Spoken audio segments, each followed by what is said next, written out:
അങ്ങോട്ട് നോക്കുക, ആ സൈഡിലേക്ക് നിങ്ങളൊന്ന് നോക്കുക.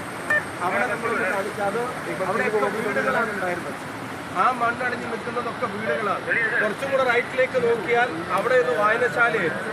ഇതിന്റെ തൊട്ട താഴെ നമ്മൾ താഴോട്ട് നിങ്ങൾ നോക്കും. ഇതിന്റെ തൊട്ട താഴെ കാണുന്ന പാറയും കല്ലും ഒന്നും ഇവിടെ ഉണ്ടായിരുന്നില്ല. ഇവിടെ ആളുകൾ സമാധാനമായിട്ട് ജീവിച്ചിരുന്ന ഒരു പ്രദേശം ഒന്ന് അങ്ങോട്ട് നോക്കി. ആളുകൾ സമാധാനമായിട്ട് ജീവിച്ചിരുന്ന ഒരു സ്ഥലമാണ്. ഇവിടെ മൂന്ന് കടകളുണ്ടായിരുന്നു, നിരവധി വീടുകളുണ്ടായിരുന്നു, അതുപോലെ ഒരു കുരിശുപള്ളി ഉണ്ടായിരുന്നു. ഇതിൻ്റെ തൊട്ടടുത്താണ് മാത്യു മാഷ് എന്ന ഈ നാടിന് ഏറ്റവും പ്രിയപ്പെട്ടൊരു മാഷ്. അദ്ദേഹത്തിൻ്റെ വീട് സുരക്ഷിതമാണ്. പക്ഷെ രാത്രി മറ്റുള്ളവർ പ്രയാസത്തിലാണെന്ന് അറിഞ്ഞിട്ട് ഓടി വന്ന് എന്തെങ്കിലും സഹായം അവരെ ഇപ്പുറത്ത് കടത്തി കൊണ്ടുപോകാനോ സുരക്ഷിതമായ സ്ഥലത്തേക്ക് മാറ്റാനോ ഒക്കെ വേണ്ടി വന്ന അദ്ദേഹത്തിന് പെട്ടെന്ന് ഉരുൾപൊട്ടലുണ്ടായി.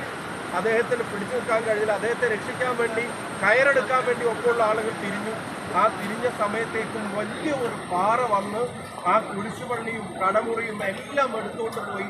ഇപ്പം മാത്യു മാഷെ കാണാതായിരിക്കുകയാണ്. ഇപ്പം ഇവരോട് അന്വേഷിക്കുമ്പോൾ പഞ്ചായത്ത് വൈസ് പ്രസിഡന്റ് ഇവിടെ വീട് നഷ്ടപ്പെട്ടത്, ഈ വീട് ഞാൻ നേരത്തെ കാണിച്ച ആളാണ്. ഇവിടെ അന്വേഷിക്കുമ്പോഴാണ് ഇതിൻ്റെ ഒരു ഭീകരത മനസ്സിലാവുന്നത്.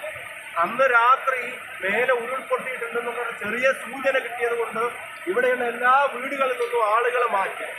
ആ ആളുകൾ മാറിയിട്ടില്ലായിരുന്നെങ്കിൽ നമ്മൾ വയനാട് കേട്ടതുപോലെ വലിയൊരു ദുരന്ത വാർത്ത ഇവിടെ കേൾക്കേണ്ടി വരുമായിരുന്നു. ഇപ്പോഴത്തെ സാഹചര്യം കൂടെ വളരെ ഭീകരമാണ്. ഞാൻ അപ്പുറത്ത് ഈ മഞ്ഞച്ചിന്റെ അപ്പുറത്ത് മഞ്ഞക്കുന്ന് ഭാഗത്തേക്ക് പോയി. അങ്ങോട്ടേക്ക് ഒരു വാഹനവും പോകാൻ പറ്റില്ല. ഒരാളെ ആശുപത്രിയിലേക്ക് കൊണ്ടുവന്ന് തീർത്തും ഒറ്റപ്പെട്ട് കിടക്കുക. അവർക്ക് ഒരു വശത്തേക്കും ഒരു വാഹനത്തിൽ പോകാൻ കഴിയില്ല. രോഗിയായിട്ടുള്ള ആളുകൾ, വയസ്സായ ആളുകൾ വരെയുണ്ട്. അതുപോലെ തന്നെ മരുന്നിന് ആവശ്യമുള്ളവർ ഉൾപ്പെടെ ഒരുപാട് ആളുകൾ അവിടെയുണ്ട്. അവശ്യ വസ്തുക്കളൊന്നും അങ്ങോട്ടേക്ക് കൊണ്ടുപോകാൻ കഴിയാത്ത സാഹചര്യം. ഇപ്പോ ഫയർ ആൻഡ് റെസ്ക്യൂവിന്റെയും NDRFന്റെയും ടീം നമ്മൾ ആവശ്യപ്പെട്ടതനുസരിച്ച് അവരെല്ലാവരും വന്ന് ഇപ്പോൾ ഒരു താൽക്കാലികമായിട്ട് എന്തെങ്കിലും ഒരു ചാക്ക് അരിയോ ഒരു ക്യാൻ വെള്ളമെങ്കിലും കൊണ്ടുപോകാനുള്ള സാഹചര്യം അവിടെ ഒരുക്കാൻ ശ്രമിക്കുന്നുണ്ട്. അത് ഏതാണ്ട് ഇപ്പോൾ പൂർത്തിയായാൽ നമുക്ക് കുറച്ച് സാധന സാമഗ്രികൾ ഈ പ്രദേശത്ത് വേണ്ടി വരും.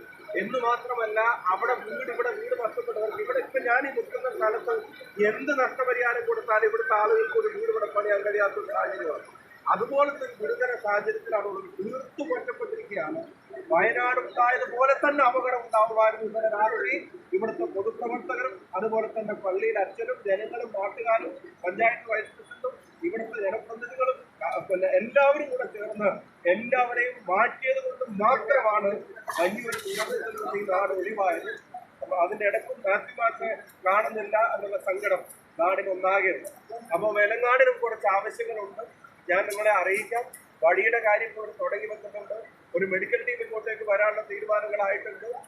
ഫയർ ആൻഡ് റെസ്ക്യൂ NDRF ചേർന്ന് ഇങ്ങോട്ടേക്ക് ഒരു ജീപ്പെങ്കിലും പോകാനുള്ള സംവിധാനമാക്കിയാൽ ബാക്കി അവശ്യ വസ്തുക്കൾ എത്തിക്കാൻ. ഇവിടെ കറണ്ട് ഇല്ല, അതുപോലെ തന്നെ ജനറേറ്റർ ഇപ്പം വർക്ക് ചെയ്യുന്നതില്ലാതായി പോയി. ഒരുപാട് ആവശ്യങ്ങളുണ്ട്. ഞാൻ അറിയിക്കാം. എന്താണെങ്കിലും ഇത് വളരെ ഗൗരവത്തോടെ തന്നെ ഭരണകൂടം കാണേണ്ട ഒരു കാര്യമാണ്. മഴ വീണ്ടും പെയ്യുകയാണ്. ഇപ്പൊ താമസിക്കുന്ന ഇടങ്ങൾ പോലും സുരക്ഷിതമല്ല എന്ന് അറിയുന്നു. കൂടുതൽ കാര്യങ്ങൾ അറിയിക്കാം.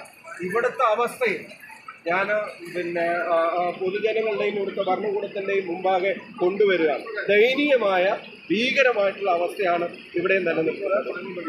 ഇടങ്ങൾ പല പ്രദേശങ്ങളെ ഇല്ലാതായിപ്പോയി. പലരുടെയും വീടുകൾ പൂർണ്ണമായിട്ടില്ലാതായിപ്പോയി. പലർക്കും ഇനി വീടുകളിൽ തന്നെ താമസിക്കാൻ പറ്റാത്ത സാഹചര്യമായിപ്പോയി.